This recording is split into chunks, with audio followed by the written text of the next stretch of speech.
I never imagined that the day before my wedding would become the day I lost my job. Hi, I am Megan Ellis. I am 34 years old, and until recently, I was the director of marketing at Bexley & Knox, a mid-sized agency based in Chicago. I worked there for over 6 years, built campaigns that brought in millions, trained half the department, and never once missed a deadline. I am not the kind of person who causes drama. I keep my head down, work hard, and do what needs to be done. That is just who I am. Or at least who I was, until that Friday morning flipped everything upside down. It started with a Slack message from my boss, Lance Morton. "Hey Megan, quick sync in my office at 9:30? Now anyone who works in corporate knows that phrase. Quick sync usually means something small, probably a budget question or a client update. And honestly, I did not think twice about it. I was running on caffeine and adrenaline, still finalizing last-minute details for the wedding the next day. My dress was steamed, my mom was already in town, and my fiancé Daniel was picking up my cousins from the airport. Life was chaotic, but happy. At least it was for the next 15 minutes. I walked into Lance's office, smiling, expecting to talk numbers or maybe review the year-end strategy. Instead, I was met with a weirdly formal atmosphere. Lance was sitting stiffly behind his desk, with a manila folder neatly placed in front of him.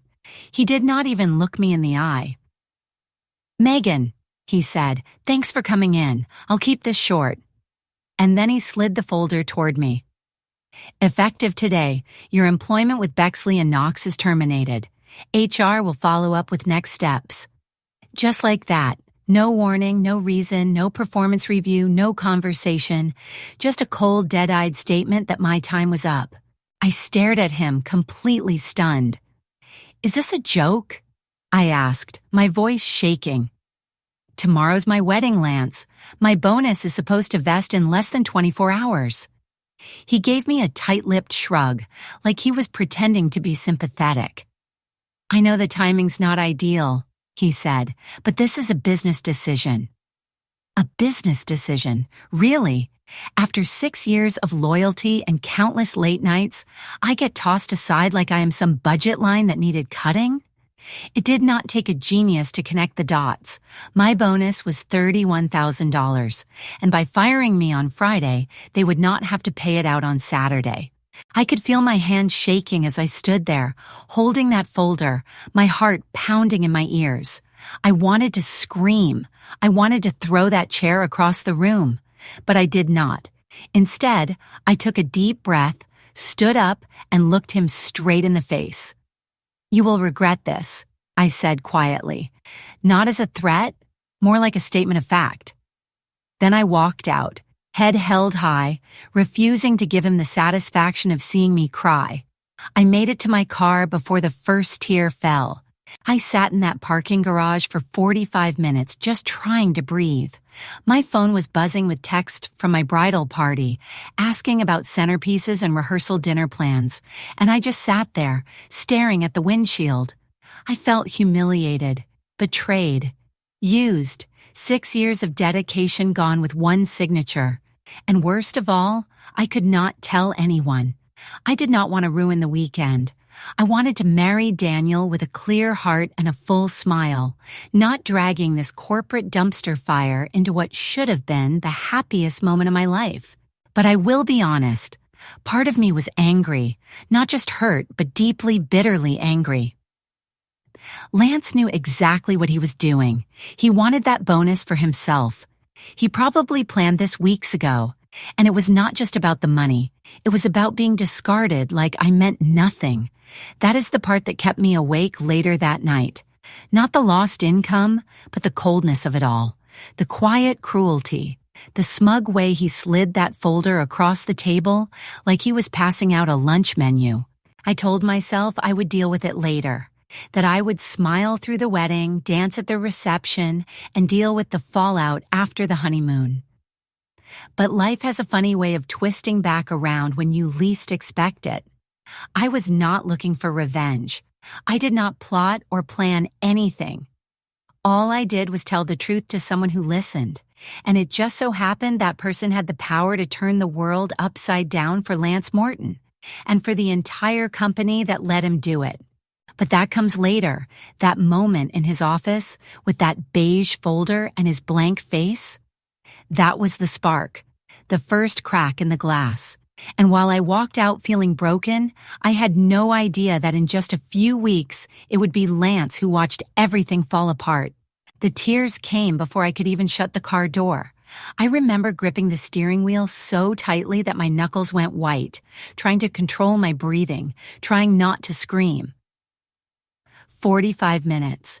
That is how long I sat in that parking garage, staring at the concrete wall in front of me like it had answers. I had just been fired the day before my wedding, without warning, without reason, and without even a shred of dignity. I kept thinking about all the years I gave that company, the nights I stayed late, the weekends I sacrificed, the times I canceled dinner plans just to make sure a campaign launched on time. And for what? So they could fire me the day before my bonus vested? So they could save $31,000 and pretend like it was just business. When I finally pulled myself together enough to drive home, I was completely drained. It was not even noon, and it felt like the longest day of my life. My phone kept buzzing with well wishes and last-minute wedding questions.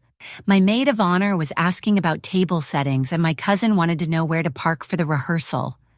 I answered with emojis and thumbs up, pretending everything was fine. I did not tell Daniel right away. I knew he would be furious, and I did not want him walking into our wedding weekend carrying my anger. So I smiled, I laughed when I had to, and I kept the storm bottled up inside me. It felt like my emotions were wrapped in plastic, visible but unreachable.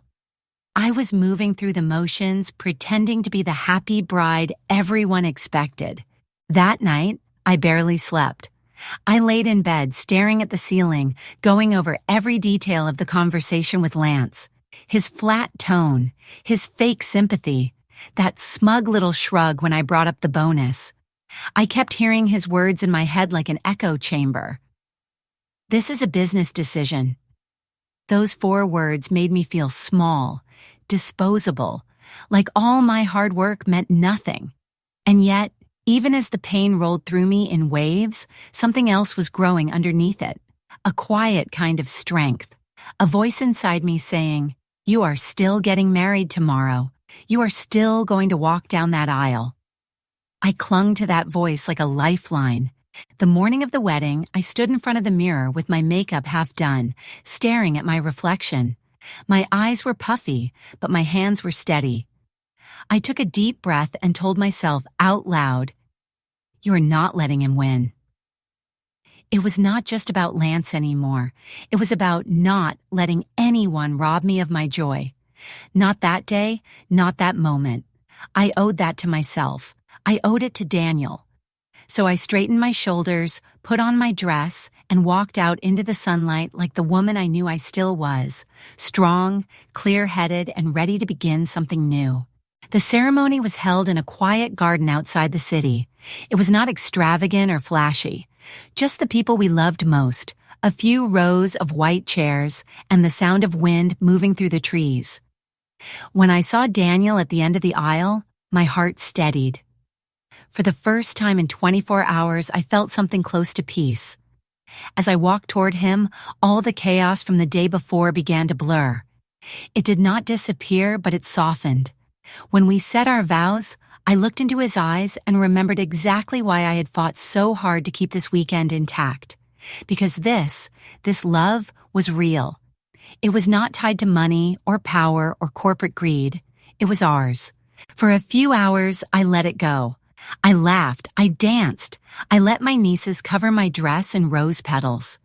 I took pictures with my parents, held Daniel's hand like it was the only thing keeping me grounded, and watched the sunset paint the sky gold and pink. It was beautiful. Not perfect, but deeply, stubbornly beautiful. And in the middle of it all, I made a silent promise to myself. I would not forget what happened. I would not let it break me. But I would also not let it define me. Lance took my job, but he did not take my future. He did not take this moment, and he sure as hell did not take my happiness. Later that night, after the last guest left and the fairy lights dimmed, Daniel and I sat alone for a moment, drinking the last of the champagne. He looked at me and said, "You were glowing today." I smiled and leaned my head on his shoulder. "It was the light," I said, but the truth was I had chosen to shine. Even when everything inside me wanted to shut down, I stood up. I showed up, and I married the love of my life with my whole heart intact. That to me was the sweetest kind of revenge. The reception was winding down by the time I slipped away. The music had shifted from upbeat to soft background noise, the kind they play when people start heading home. Most of the guests were still laughing, dancing, and finishing off slices of cake, but I needed a moment to breathe. It had been a beautiful day, no doubt about it, but holding everything in was starting to wear on me. I had kept the smiles going, kept my chin up, but deep down, the weight of what happened at work was still pressing hard on my chest. I stepped out onto the balcony, the cool evening air washing over my face, and I just stood there for a moment trying to clear my thoughts. I heard footsteps behind me, soft but steady, and when I turned slightly, I saw Gerald, my new father-in-law, approaching with a glass of bourbon in one hand. Gerald Walker was not the kind of man who spoke unless he had something worth saying. He was calm, composed, almost unnervingly observant. Even at the wedding, where most people were gushing over flowers or tearing up during the vows, Gerald had remained quiet, his face unreadable. But there was something about his presence that demanded respect, and when he walked up beside me and looked out over the garden lights below, I felt a strange sense of comfort. We stood there in silence for a minute, both watching the wind ripple through the trees. He did not ask how I was. He did not press for anything. But his quiet made space for mine, and before I knew it, the words started slipping out. I told him I had been fired, that it happened the day before the wedding, that my boss waited until the last possible moment to terminate me so they would not have to pay the bonus I had earned, $31,000, just gone. I told him about the way Lance looked at me, like he was doing me a favor by being polite.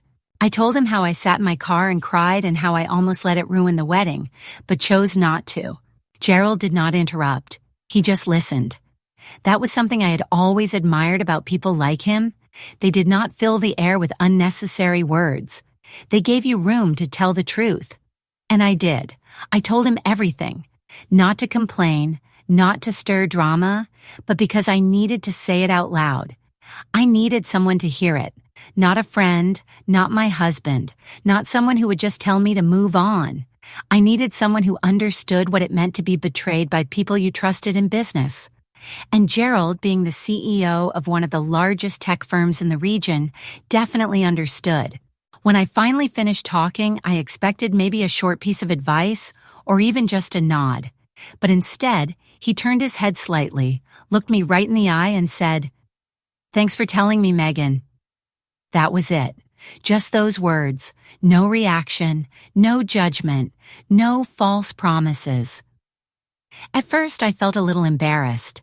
I thought maybe I had overstepped or said too much, but then he tapped his glass lightly against the balcony rail, took a slow sip, and added, "That was a brave thing to carry alone." And then he turned his eyes back to the view like nothing more needed to be said. It was the calmest moment I had experienced all weekend. There was no fire in his voice, no grand gesture, just quiet understanding. And maybe that was what I needed more than anything. Not someone to fix it, not someone to fight for me, just someone to hear me, really hear me. Gerald had always seemed distant to me before that moment, more like a business figure than a family member. But in that conversation, I saw a different side of him, one that paid attention, one that remembered things, one that made notes. Later that night, when I went back inside and found Daniel waiting near the dance floor, I felt a little lighter.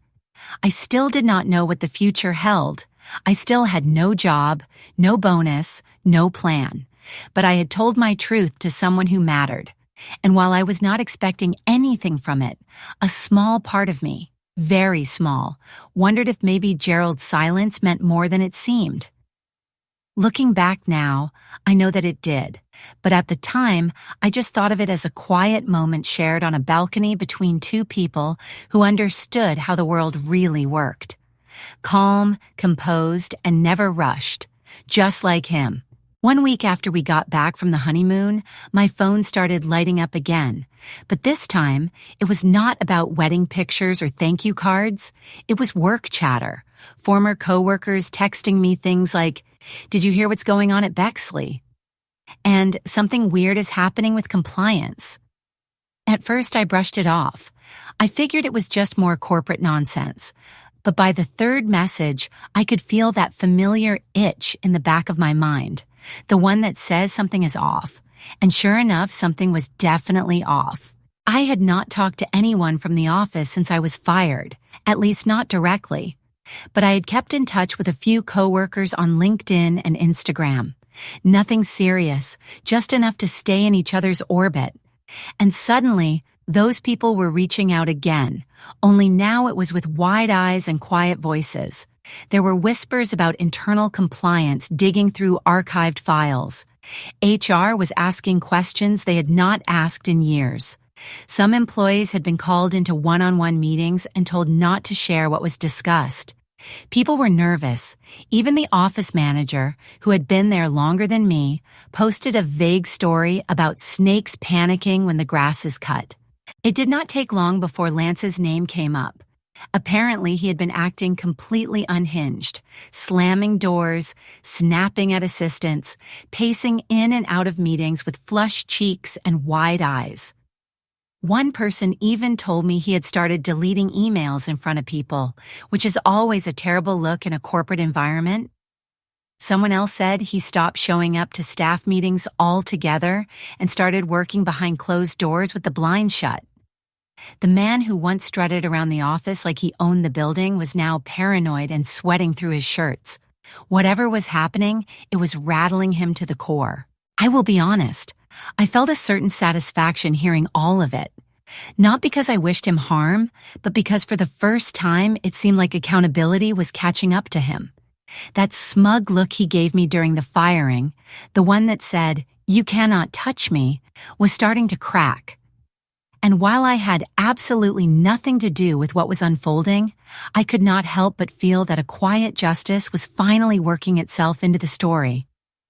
I did not know what triggered the audits or why compliance was suddenly interested in Bexley's internal operations, but I had a strong hunch that Gerald might have had something to do with it.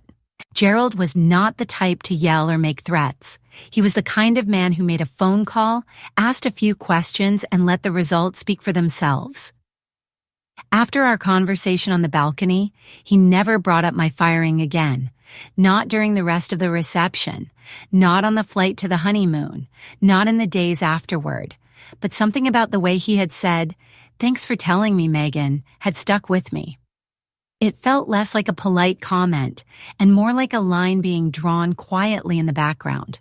So when all of this started bubbling up at Bexley, I could not shake the feeling that the storm was not random. It was targeted. Still, I kept my distance. I did not respond to every message. I did not press for details. I listened, I nodded, and I waited. Part of me wanted to scream to the rooftops that this was karma in real time, that the man who had coldly tossed me aside was finally getting what he deserved. But I kept quiet, because deep down I knew the best revenge was not loud. It was silent, patient, strategic. And this was only the beginning. I could feel it, the calm before the real damage hit. So I went back to updating my resume, applying for new roles, and rebuilding. I kept my head down, but my ears open. Every day brought a new story: compliance checking expense reports, legal reviewing vendor contracts, HR pulling up old termination records. Bexley and Knox was a ship springing leaks, and Lance Morton was running out of fingers to plug the holes. I had no idea how far it would go, but I had a front row seat to the downfall of the man who once thought he had all the power, and that in itself was the beginning of something deeply satisfying. Lance Morton had always carried himself like he was the smartest man in the room. Every room. He walked through the halls of Bexley and Knox with his chest out, his hair perfect, and his voice just loud enough for people 3 desks away to hear him. He thrived on being untouchable. He loved being feared, but when the walls started closing in, all that bravado turned to panic. Suddenly, the same man who used to wink at interns and smugly correct junior staff was snapping at everyone, avoiding eye contact and hiding behind closed doors. I was not there to see it, but the messages I got painted a very clear picture. And let me tell you, it was one I enjoyed imagining more than I should have. It all started with a rumor. A few people from my old team said a key client had raised ethical concerns with the executive board. That was the word, ethical. Not performance, not deliverables, but something deeper. Something that hits where it hurts most. And the timing. Just a week after Gerald and I had that quiet conversation on the balcony, that was no coincidence. Gerald did not waste time, and I was starting to see just how powerful a single truth, shared with the right person, could be. From what I heard, that client had requested a formal review of Bexley and Knox's business practices. That sent a chain reaction straight to legal, HR, and compliance. Once those departments are in motion, you cannot stop them. Not with charm, not with excuses, not even with executive privilege.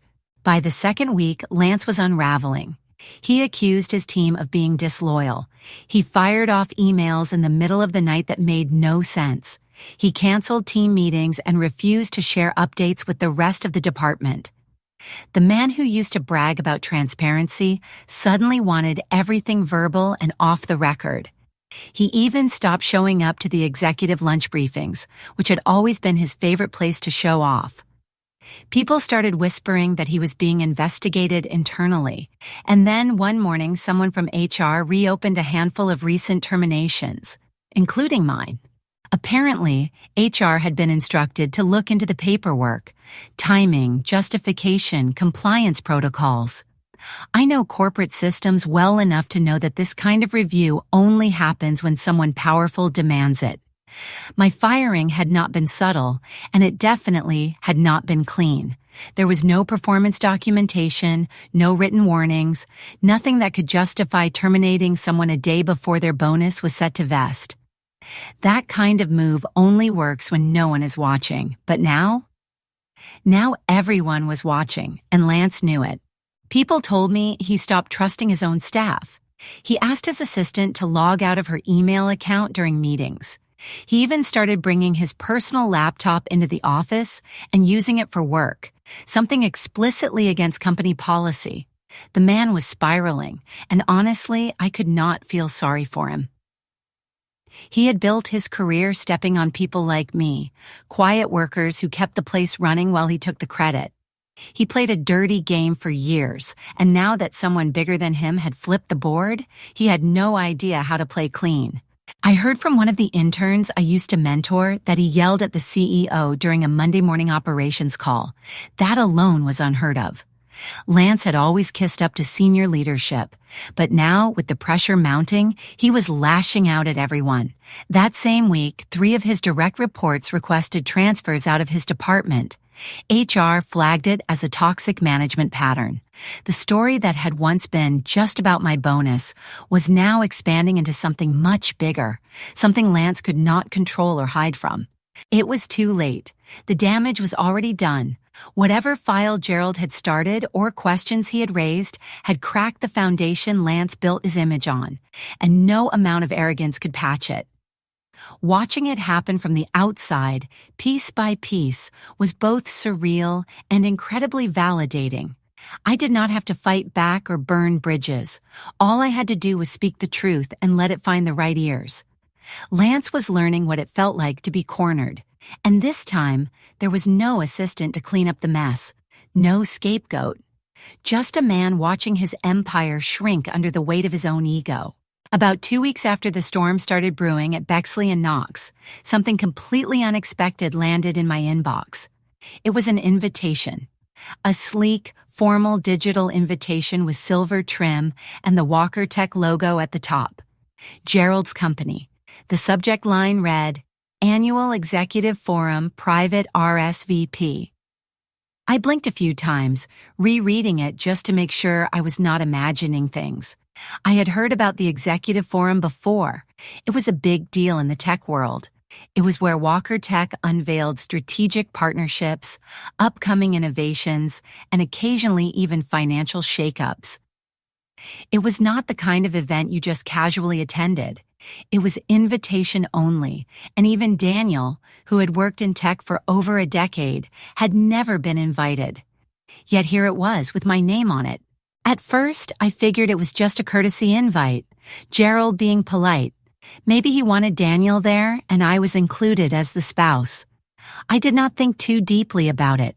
We responded yes, marked our calendars, and started looking at what to wear. I still had no job and no clear direction, but I was doing my best to move forward. Daniel had been amazing through all of it, calm, supportive, and never once treating me like I had failed. That forum seemed like a chance to change the scenery for a day, to feel part of something again, even if only for a moment. I was nervous, but I was also curious. I knew Gerald never did anything without purpose. The day of the event arrived, and from the moment we pulled up to the venue, I knew this was not going to be just another conference. The building was a sleek tower downtown with mirrored glass and polished floors. A black-tie security team was stationed at the doors, and the check-in line was full of suits I recognized from business news and industry publications. I clutched my small black purse tighter than usual and tried not to let my heels click too loudly on the tile. Daniel whispered, "This is serious," as we stepped into the atrium. He was right. It felt like something was about to unfold, though neither of us knew what. When we reached the registration table, the woman behind the laptop looked up at me and smiled politely. "Name, please." I gave her mine, and she typed for a moment, then paused. "Ah, yes, Megan Ellis." She reached down, pulled out a premium badge in a silver case, and clipped it to a lanyard before handing it to me with both hands. "You are on the VIP list. Your seat is reserved up front." I stared at her for a second, confused. "Are you sure?" I asked. She nodded. "Absolutely. You are listed as one of today's special guests." Daniel looked over at me with raised eyebrows. "What does that mean?" I shook my head slowly. "I have no idea." We followed a staff member through the maze of hallways and into the main auditorium. It was stunning. A wide room with crystal lighting, 3 massive screens overhead, and rows of seats lined up with military precision. Nameplates marked each chair. And sure enough, there it was. My name, Megan Ellis, front row, dead center, right next to several key WalkerTech board members, and just 2 seats away from Gerald himself. Daniel had a seat just behind me in the second row with other tech consultants and investor partners. I looked around and recognized some faces from news articles and magazine covers. These were not middle managers or mid-tier partners. These were CEOs, VPs, high-level strategists, and a few members of the press who covered tech and corporate leadership. I sat down trying to keep my expression calm, but my heart was racing. Why was I here? Why had Gerald chosen to place me in the center of this very powerful room? I could not come up with a clear answer, but I knew one thing for sure. This was not a coincidence. Gerald did not make random decisions. He was measured, deliberate, and always 5 steps ahead. I thought back to the night of the wedding, the way he had listened on the balcony, the way he had said, "Thanks for telling me, Megan." That had not just been a polite dismissal. It had been the start of something. The lights dimmed and a hush fell over the room. Gerald walked onto the stage with the same calm authority he carried everywhere. He adjusted his microphone, smiled slightly, and began to speak. I sat up a little straighter, my hands folded in my lap and prepared to listen. But part of me was already bracing for something more, something big, something no one in that room would be expecting, including me. Gerald stood at the podium, calm and focused, with the kind of authority that made the entire room lean in. The WalkerTech Executive Forum had officially begun. He welcomed everyone with a polite nod, thanked the attendees, and ran through the agenda with sharp clarity. His voice never wavered. Everything about him was measured and confident. It was not a performance. It was precision. For the first 20 minutes, he spoke about growth numbers, industry shifts, and innovations in AI integration.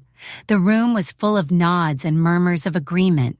It was a standard executive keynote, until it was not. Midway through his speech, Gerald paused, looked down at his notes, then slowly folded the paper and placed it aside. He looked up, met the audience's eyes with quiet intensity and said, "This year, we are making major changes in our partner network." The tone in the room shifted. People sat up straighter. There was an edge to his voice that had not been there before. He let the silence stretch just long enough before continuing. "We are restructuring our expectations. Ethics will no longer be optional. It is no longer enough to be profitable. From this point forward, if you want to work with WalkerTech, you will be held accountable to our new ethical compliance standards. No exceptions." There was a beat of silence. Then another. I could almost feel the discomfort ripple through the room. Executives glanced sideways. Some stiffened in their seats. A few picked up pens and started scribbling. Daniel and I exchanged a look. He raised an eyebrow and I gave him a barely noticeable shake of the head. I had no idea where this was going, but I knew Gerald had just dropped the first stone into a very still pond. Gerald continued, "Too many organizations hide behind results while turning a blind eye to conduct. We have seen partners manipulate incentives, mistreat employees, and push out whistleblowers. And while it may not always make headlines, it erodes trust and damages people." He paused again, letting that last word hang in the air. People, not profits, not shareholders. People. That was intentional. That was personal. Then he did something I never expected. He reached under the podium, pulled out a printed document, and held it up. "This is a review report. Our internal ethics team, along with an external compliance partner, conducted an independent audit of 10 firms in our partner program. We reviewed hiring practices, termination records, bonus distributions, and complaint handling. One of those firms is Bexley & Knox." My heart skipped. My lungs tightened. I felt Daniel's hand reach forward and gently touch the back of my chair. Gerald did not say anything for a few seconds. Then he spoke the words that would echo across the entire room.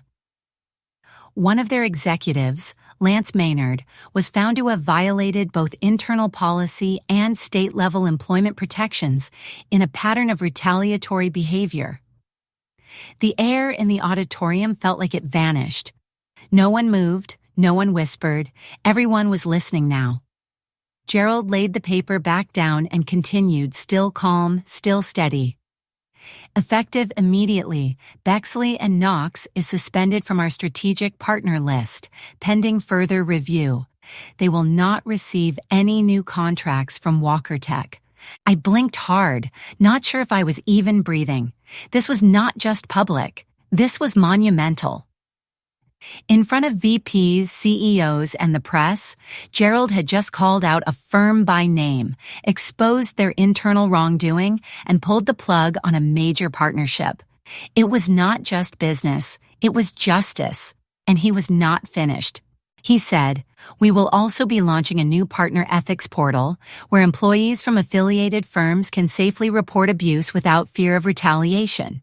Because ethics only work if the people inside the system have a voice."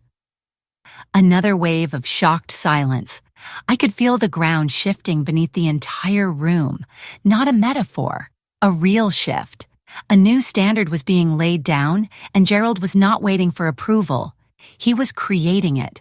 When the keynote ended, Gerald walked off stage without a hint of self-congratulation. No applause cues, no flashy graphics, just a man who had made a statement and left it there for the room to absorb. I sat frozen for a moment, then slowly exhaled. Gerald had not just listened on the balcony that night. He had believed me. And he had done something that no one at Bexley and Knox ever imagined. He made sure someone paid attention, and that was only the beginning. The room was already tense from Gerald's revelations, but no one was prepared for what came next.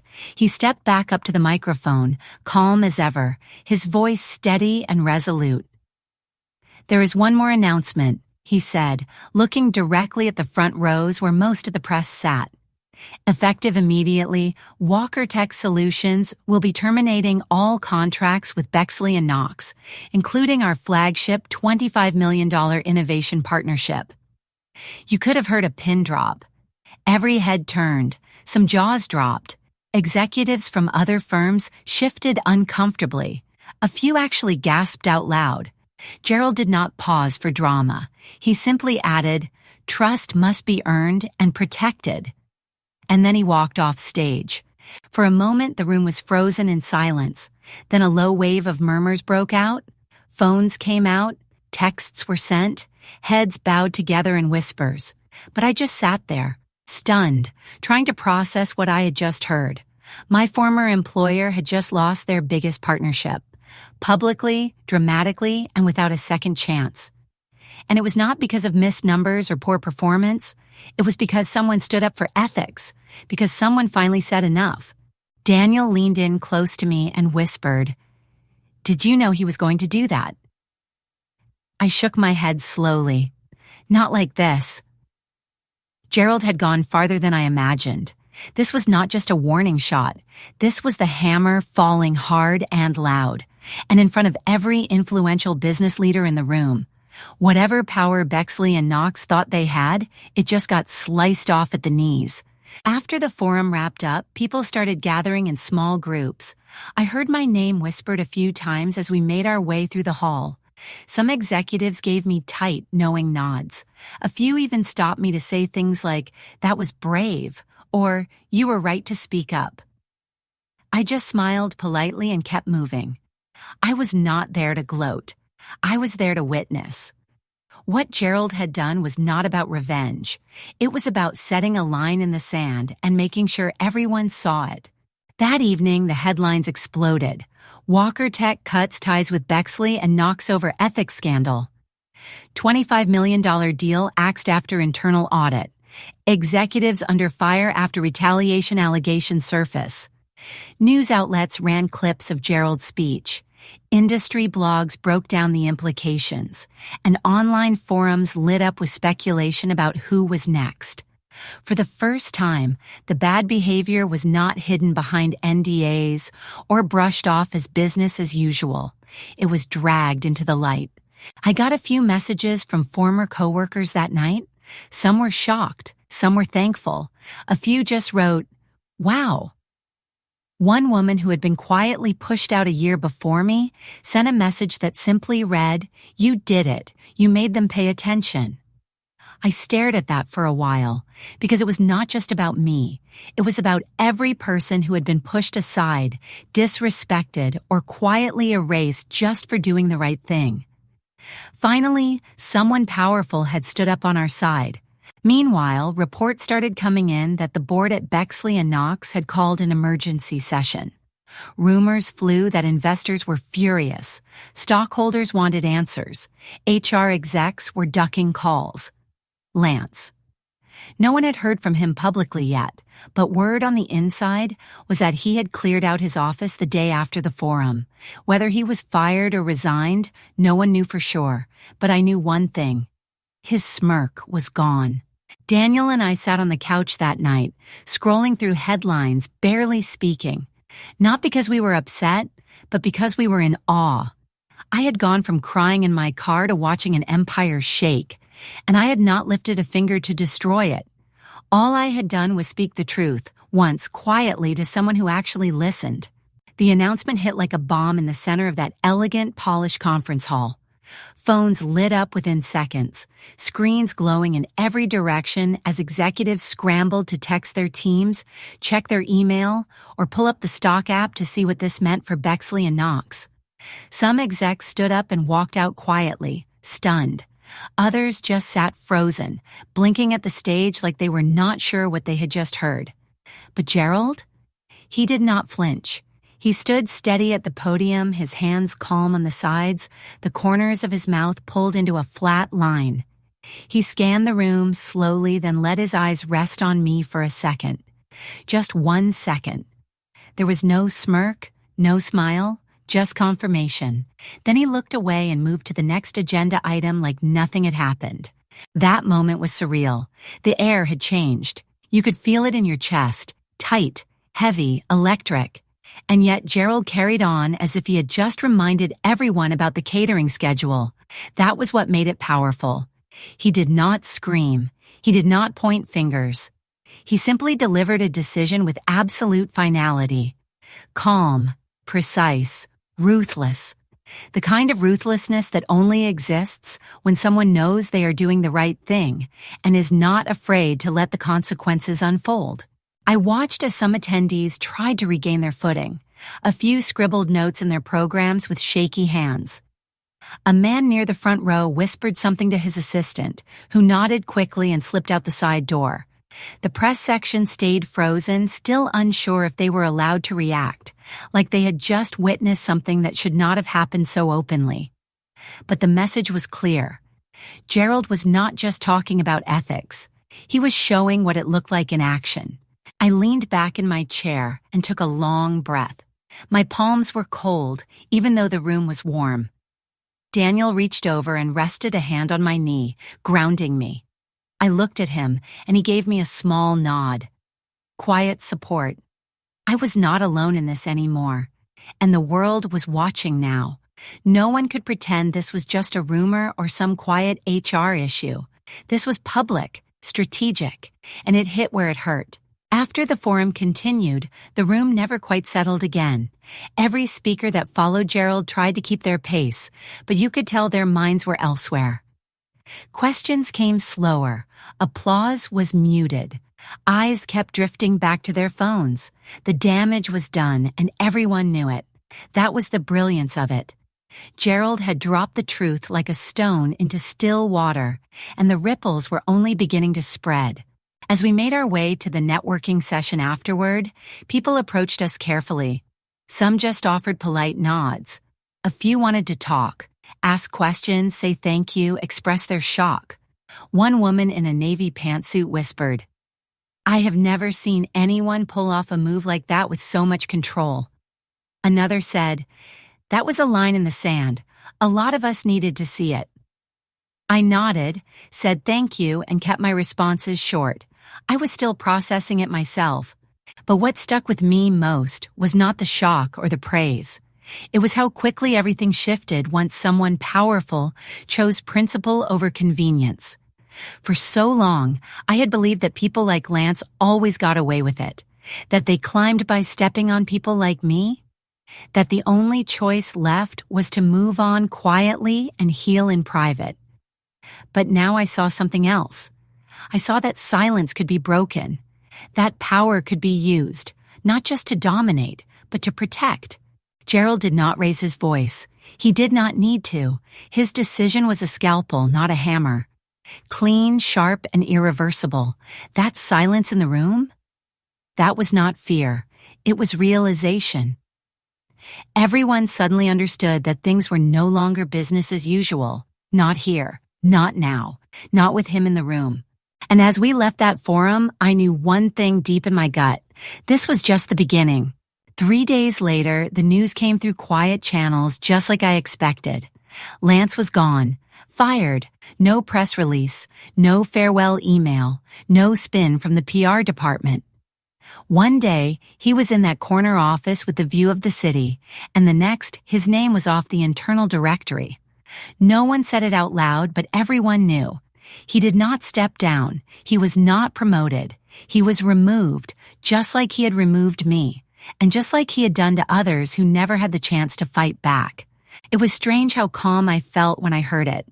I thought I might feel angry still, or maybe some kind of high from the reversal. But I did not. I just sat with it for a moment, let it settle in, and then I exhaled. It was not triumph. It was peace. For the first time in a long time, I felt like the scales had moved just slightly back toward fair. Lance had climbed so far by stepping on people like me, by using fear and arrogance to mask how little he actually understood about leadership. But in the end, it was not anger or revenge that took him down. It was the truth.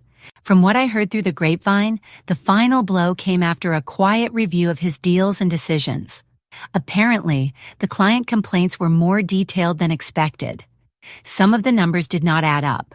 Some of the termination files, including mine, showed serious compliance issues.